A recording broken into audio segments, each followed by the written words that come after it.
দিচ্ছি, ও কোথাও যাবে না, ও এই বাড়িতেই থাকবে। ভুলে যায় না, ও আমার স্ত্রী। ওকে আমি যেখানে নিয়ে যাবো ওকে সেখানে যেতে হবে। দরকার আবার ওকে ভিক্ষি করে খাওয়াবো, তা আপনাদের এই নরকা থাকতে দেবো না। চলো সালমা।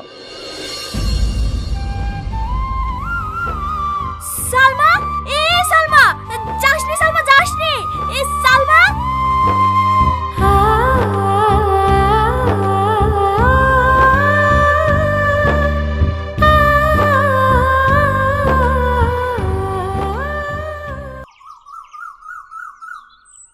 এইভাবে রাগ করে চলে আসলা, এবার কি করবা?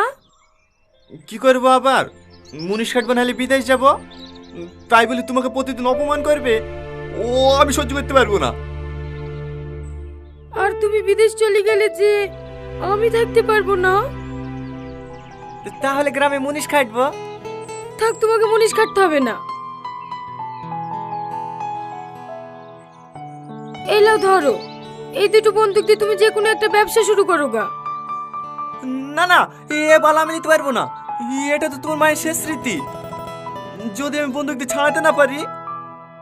সে বিশ্বাস আমার আছে, আর যদি না পারো ছাড়াবা না।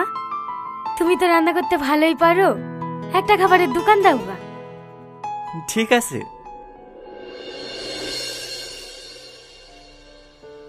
কিছু মনে করো না বাপ, সব জমি বিক্রি করেও 45 লাখ টাকার বেশি হলো না।